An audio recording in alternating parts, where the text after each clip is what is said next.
Olá, gente, tudo bem? Sempre um imenso prazer de poder dividir-me com meu conhecimento para você passar. Então vamos lá.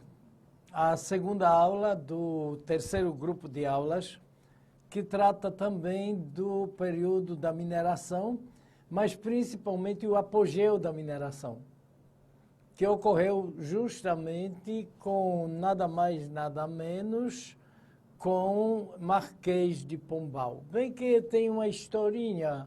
Por que Marquês de Pombal? Marquês de Pombal não era rei. E quem era o rei? Porque não se fala do rei. Então, você talvez nunca ouviu falar em Dom José I ou Dom José II, mas você ouviu falar em Marquês de Pombal, que não era o rei. Vamos conhecer essa história ao fundo e, obviamente, todo o apogeu da mineração.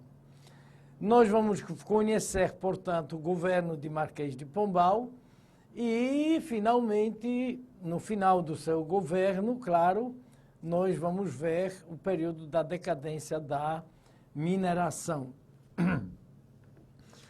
Quanto ao Marquês de Pombal, ele era ministro do Reino e do Estrangeiro de Dom José I. Estamos falando do período do apogeu da mineração entre 1750 a 1777. Vejam, ministro do Reino e do Estrangeiro, do rei. Quer dizer que representava o rei e respondia por ele no Brasil e lá fora. Consequentemente, tinha todos os poderes. Portugal era Estado absolutista. Mas será que Marquês de Pombal combinou bem com esse Estado absolutista português? Primeiro, Marquês de Pombal é chamado por Dom José I para assumir o poder porque era um cara esclarecido. Esclarecido, literalmente falando, absorvido por ideias iluministas. Por que é que, então, se o iluminismo era uma ideologia para derrubar os estados modernos, absolutistas, por que é que, então, Dom José I, rei de Portugal, chama esse tipo de personagem para governar? E justamente no período mais fértil, depois da crise, na economia colonial e, consequentemente, na economia portuguesa. Senhores, Dom José era, vamos dizer assim, um verdadeiro português. O que quer dizer isso na época, obviamente? Era cachaceiro, era alcoólatra, era raparigueiro, era mulherengo, só gostava de festa, não tinha tempo para governar. Resultado, convida Marquês de Pombal. Com que objetivos Marquês de Pombal assume o poder? 2. Primeiro, modernizar a colônia e, segundo, modernizar a metrópole. Para isso, tinha recursos. Consequentemente, tirar, com esses recursos, Portugal da dependência econômica inglesa que já demorava séculos. Que recurso era esse? O ouro. Mas Antes, vamos conhecer um pouquinho Marquês de Pombal e saber logo se ele alcançou seus objetivos ou não. A resposta imediata é não. Por quê? Por causa de duas coisas. A primeira, um terremoto que atingiu a Lisboa, por isso muitos recursos tinham que ser destinados na recuperação da cidade. E do outro lado, observe bem no slide, por causa da morte de Dom José I. Com a morte de Dom José I, assume a sua filha Dona Maria I, obsessivíssima pelo poder e, consequentemente, nesse caso, o Marquês de Pombal cai. Quem era, afinal de contas, o senhor Marquês de Pombal? Primeiro, Marquês de Pombal era um nobre. Como nobre e a cara de Portugal era Estado moderno, defendia o absolutismo do Estado, obviamente. Por quê? Porque só o Estado absolutista é que garantia todos os direitos e privilégios à nobreza, também ao clero, mas à nobreza. Então, como nobre, defendia o absolutismo do Estado para garantir os seus privilégios. Mas esse cara tinha sido o embaixador português na Inglaterra. Estamos falando de que período? Quando se constrói o berço do Iluminismo. E foi lá que começou. Então, é claro que Marquês de Pombal começa a absorver as ideias iluministas. Liberais, consequentemente, contra a estrutura absolutista dos Estados. Mas, por causa da influência justamente do iluminismo, como nobre defendia absolutismo, mas, como economista, defendia uma economia liberal. E isso que caracterizou toda a sua postura econômica e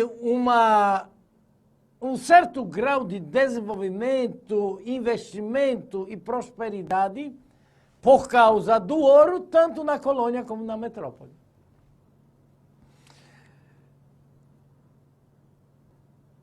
Como é que isso aconteceu? Observe bem, nobre defendia absolutismo. Iluminista defendia liberalismo. Quem era, afinal, esse cara? Um absolutista liberal. Pode? Ou é absolutista ou é liberal. Mas em história, nós chamamos esse fenômeno de despotismo ilustrado ou despotismo liberal ou esclarecido. Ou seja, um absolutista liberal. Politicamente, controle do Estado. Economicamente, liberdade àqueles que têm capacidade de produzir. E foi exatamente assim que aconteceu. Olha só, influência iluminista. Acompanhe o slide. A política de investimento de Pombal, por causa de quê? Do ouro na colônia. O que é que Pombal faz? Autoriza os donos das ricas jazidas de minas, de ouro, autoriza eles financiarem instalação de manufaturas na colônia. Apareceu uma estrelinha no financiamento. O que é essa estrelinha? Eita, apareceu estrelinha nas manufaturas. O que essa estrelinha vai significar? Eita, apareceu mais uma estrelinha em produtos. O que isso tudo quer dizer? O que acontecia com o ouro antes, até Pombal? Era retirado e desembarcava diretamente para a Inglaterra para pagamento das dívidas portuguesas. Pombal quer dizer que o ouro não rendia nada. O que Portugal faz ou quer fazer? Esse ouro, antes de ir para a Inglaterra, ele tem que render.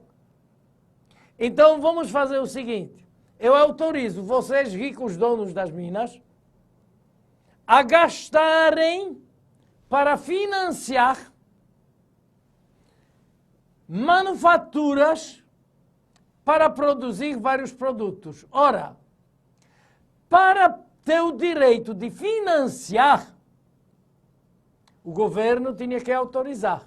Consequentemente, isso se dava através do pagamento de um imposto. Então, de repente, o governo começa a ganhar dinheiro de graça. Consequentemente, o financiamento dava origem às manufaturas. Para que pudesse existir uma manufatura, o governo tem que autorizar. Como é que se autorizava isso? Através de um imposto. Segundo meio de ganhar dinheiro, o governo, de graça. Porque ponto de partida foi o ouro, e o ouro existiu. Terceiro, as manufaturas produziam os produtos. Para que o produto pudesse ser comercializado, o governo tem que autorizar. Como se autoriza isso? Através do pagamento de imposto. Terceiro meio de graça. Pô, o cara poderia ter sido um déspota, mas era esclarecido. E não termina por aí, observem bem, todo o processo, toda a política de investimento de Marquês de Pombal. Observem bem. Do outro lado, claro que essa política de Pombal favorecia a burguesia. A burguesia crescia cada vez mais. Olha aqui, através desse processo todo, quem crescia? A burguesia. Mas ele era um nobre. Então, obviamente, ele garantia os privilégios para a nobreza do Estado português. Só que ele sabia, ele era esclarecido, ele não era burro. Ele sabia que o enriquecimento, a prosperidade da burguesia poderia assustar, no mínimo, uma parcela da nobreza que poderia ameaçar o quê? A prosperidade da burguesia, os privilégios da nobreza. E, obviamente, do clero. Consequentemente, o que é que esse imbecil clero e essa imbecil nobreza em Portugal faz? Quer dizer, uma parcela dela. Organiza um golpe para matar Pombal e Dom José I. Por causa dessa política de investimentos que favorecia a burguesia. Só que Pombal era déspota, mas era esclarecido. É óbvio que ele sabia que a política de investimentos dele não iria satisfazer o clero e a nobreza. Ele não era burro. Ele era esclarecido. Por isso, qual a atitude imediata de Pombal quando ele descobre que alguma coisa estava aparecendo. Simplesmente não era um déspota. Quem manda nesta sou eu. Manda prender todos os suspeitos da igreja e do clero e executar. Quais as consequências? Ele era déspota. E eles estavam atrapalhando. Quais as consequências? Primeira logo, a expulsão dos jesuítas de Portugal. Claro, a igreja se colocou contra ele, contra o governo, contra o Estado. O que eles vão fazer aqui? Para que eu possa ter o controle, eu tenho que eliminar o meu... aquele que não concorda comigo. O meu inimigo. Assim, expulsa. Só que a igreja era dona das terras. Acompanhe, por gentileza, o slide. O que Pombal faz com as terras da igreja? Loteia-as e vende lotes para a burguesia. Para que a burguesia plantasse uva, porque da uva se produz vinho. Olha a estrelinha. Antes essa terra não rendia absolutamente nada para o Estado, porque vivia dos privilégios.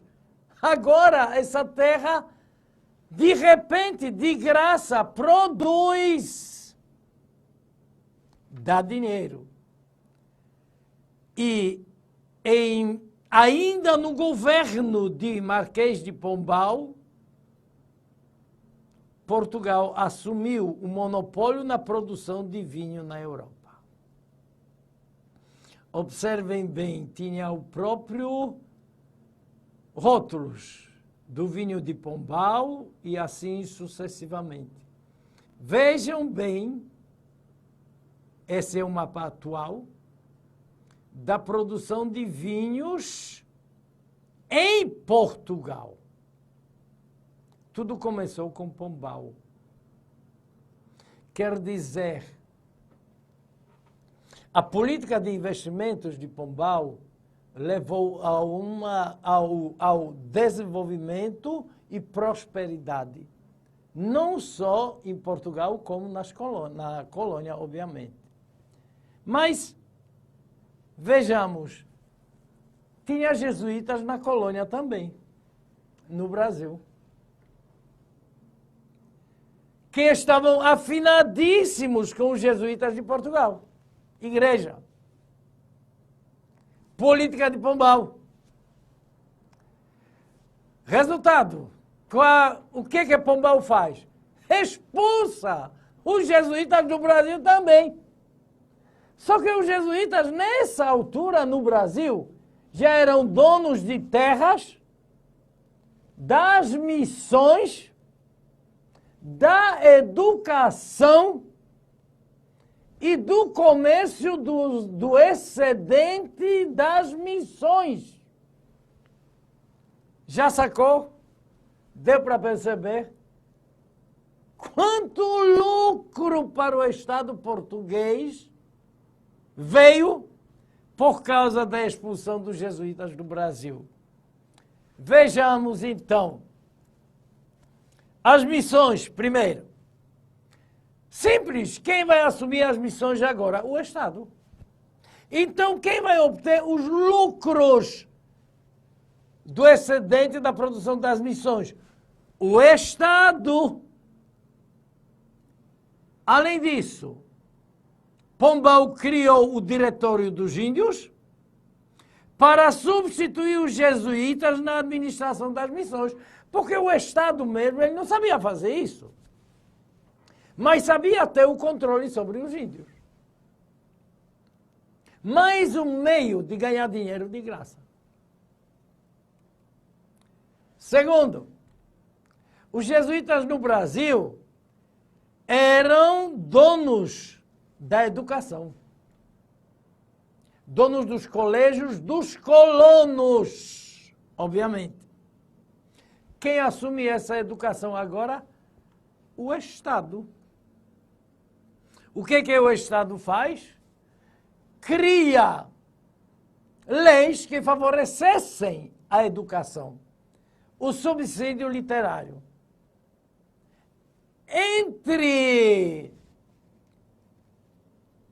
Que era um mini imposto, mas, como é que eu digo, entre esse lucro sobre os colégios para o Estado português, aparece um detalhe interessante. Qual?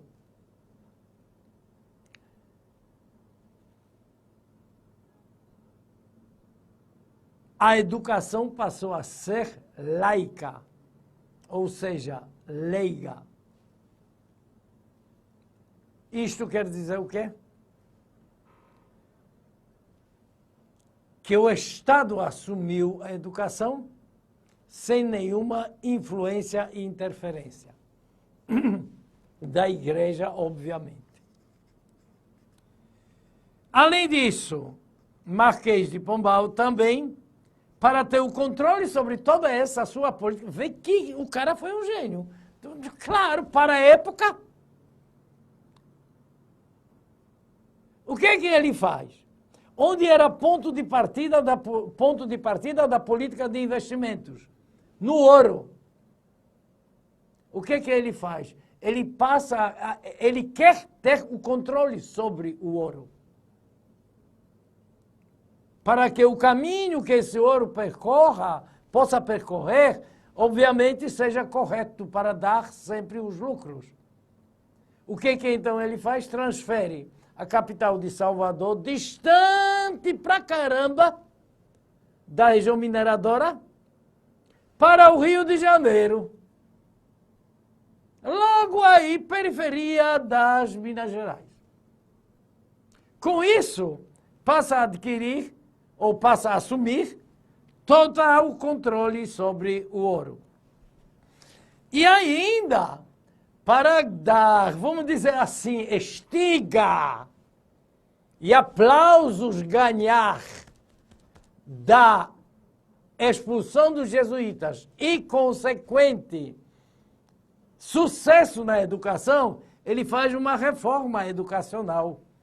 Observem bem os senhores. O cara faz primeiro concurso público para os professores em 1760.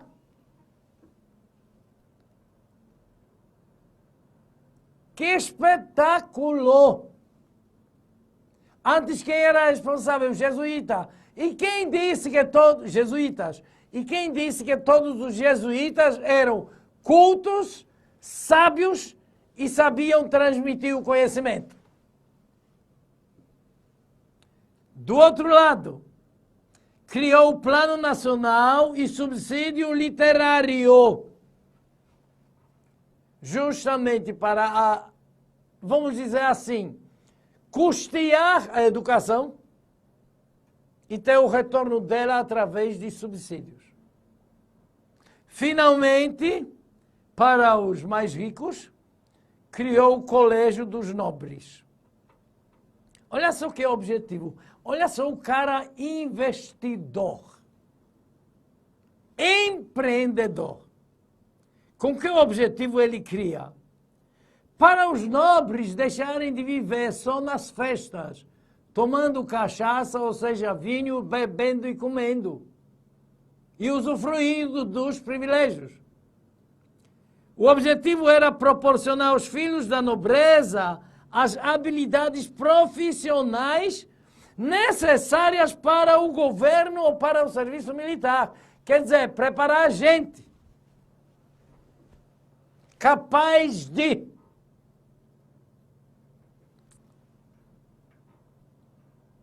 finalmente, em 1761, foi promulgado o Estatuto e em 66 foram abertas as portas do colégio para os nobres. Dentro da política pombalina ainda temos, que já comentamos em outras circunstâncias, o fim das capitanias hereditárias e substituição por capitanias reais, gerais ou do Estado. Nós já conversamos sobre isso. O fim da escravidão em Portugal, porque a Portugal não interessava mais mão de obra escrava com a política de investimento de Pombal. Precisava de mão de obra produtora e consumidora. Para o crescimento econômico. Ele tem que ganhar, ele tem que produzir, ganhar para comprar. Aí o dinheiro volta de novo para produzir, comprar e assim sucessivamente. Por isso o escravo a Portugal não interessava mais. Ao Brasil, a Portugal, no Brasil, interessava. Por quê? Porque ainda era lucro altíssimo sobre o comércio de escravos. O que mais Marquês de Pombal faz? Observem bem. Criou duas companhias do comércio. Como os senhores podem acompanhar, uma no Grão-Pará e Maranhão, do Grão-Pará e Maranhão, e outra Pernambuco e Paraíba. Com que, vamos dizer assim, o objetivo isso aconteceu? A criação das companhias do comércio serviu para financiar e comercializar. Quer dizer, as companhias seriam responsáveis pelo financiamento e comercialização da produção do açúcar, café e algodão. Meu irmão, então o governo brasileiro até hoje não aprendeu. Depois de tantos ensinamentos que a gente viu. Financiar e comercializar. Governo só se responsabiliza pelo financiamento. E que financiamento? Que é melhor não pedir porque vai ter mais prejuízo do que lucro. Para a produção dos produtos que mais dinheiro davam. Na época, açúcar, café e algodão. Além disso, o que mais? Foi ele que criou o derrama, porque justamente no governo dele começa a decadência da mineração. Consequentemente, os impostos pagos pelos mineradores começam a cair. E cada casa de fundição tinha que arrecadar 100 arrobas de ouro por ano. É claro que havia e existia o contrabando, o desvio do ouro, e principalmente no momento da crise. Por isso, quanto mais Brasil estiver em crise,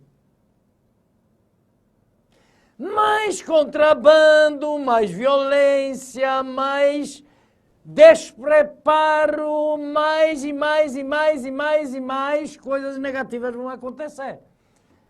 Então tem que aparecer algum governo que realmente vai investir. O que mais? Olha só.